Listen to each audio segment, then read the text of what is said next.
Hey, how's it going guys? My name is Ray. And to continue with our truffle theme, I'm gonna show you another recipe that will be using one of the condiments that made on the first video of this truffle series, which is a truffle butter. So I'm gonna use that to make a roast chicken. And I'm also gonna show you how to make the perfect roast chicken every single time. I found this method by Hassan Blumenthal and I modified it a little bit, but it still worked and I find that it's very consistent. So yeah, today I'm gonna show you guys how to do that and also my truffle roast chicken recipe. Let's cook! So this recipe requires a few simple ingredients. To start with, you'll need 1 onion. We might not use them all depending on how large your bird is. 4 cloves of garlic, a sprig of rosemary, 200 grams of the truffle butter that we made in earlier videos, 1 lemon, and of course the whole bird itself. So to start, you'll need to add more flavors to the truffle butter. To do that, we're gonna add some minced garlic and also some rosemary to the butter.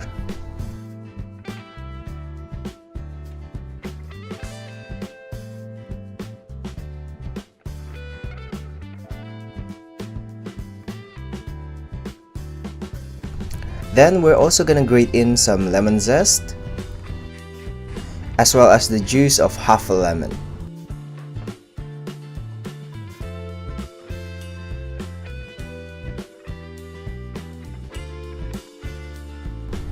Just give it a good mix.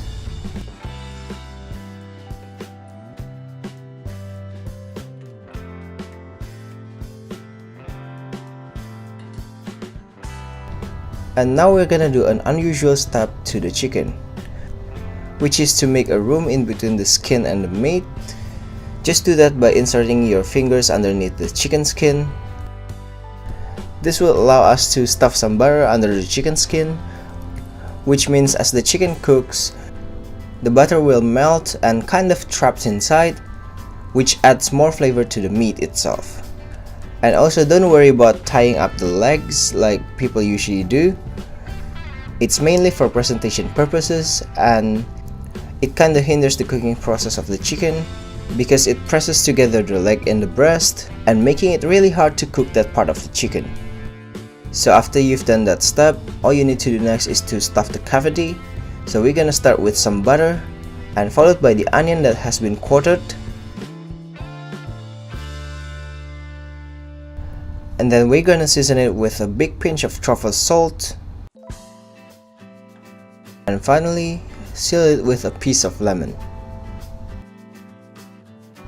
And now we're gonna season the skin as well. We're gonna be using some truffle salt and black pepper, a generous amount of it.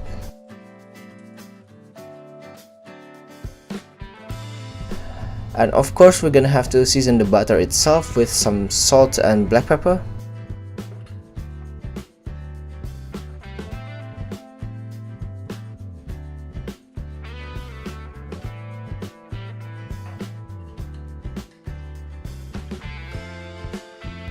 So next is the fun part. You'll need to grab a chunk of butter, try to stuff it underneath the skin, and try to massage it around and make it as even as possible underneath the skin, throughout the breast and the legs.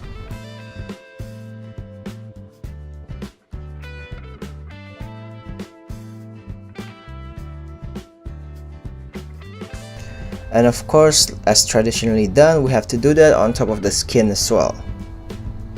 Try to get as much as possible onto the top of the breast because that's the part that dries the most. And also massage it onto the legs. And don't forget the wings as well. Now for the cooking method, it's also very unusual.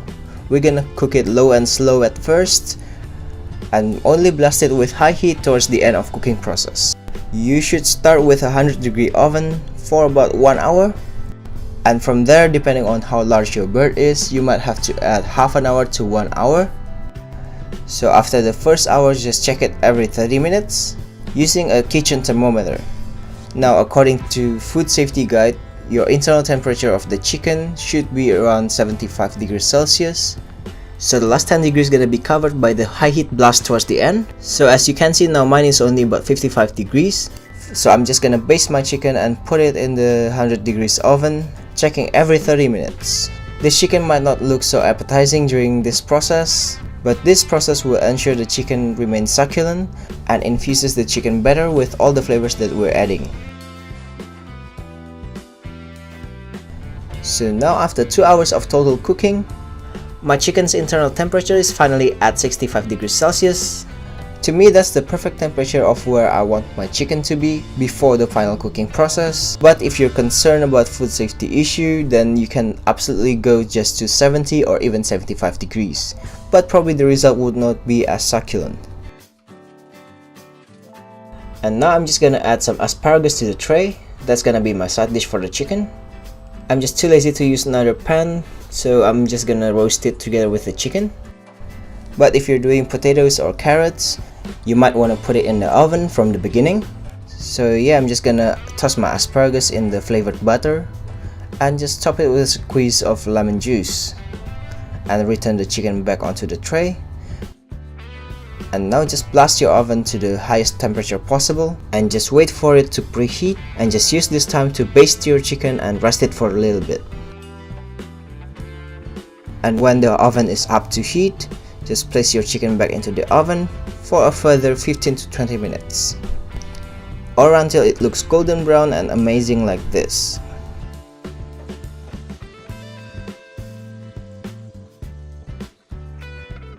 And just to prove to you, my chicken is now at 75 degrees, which means it's just cooked enough that it will be succulent and still safe to be eaten. And just to show you, I'll just carve one part of the chicken breast. And just have a look at how juicy the breast looks. I mean, if even the driest part of the chicken still succulent like this, there is no way that the other parts like legs will be dry. And it's just amazing how much chicken juice you can get from just the breast part. Even my chopping board is soaking. So there you have it guys, my simplified version of Heston Blumenthal's cooking method for roast chicken, and also my truffle chicken recipe. I hope you liked that simple recipe, and if you did, please leave this video a like, and don't forget to subscribe and follow me on Instagram and Twitter to get the latest updates on my videos. And here are the links to my previous videos, so don't forget to check that out. And if you have any requests for me for the next video, you can leave a comment below, let me know what you want to see me cook next week. And yeah, that will be all for today. See you next time guys, bye!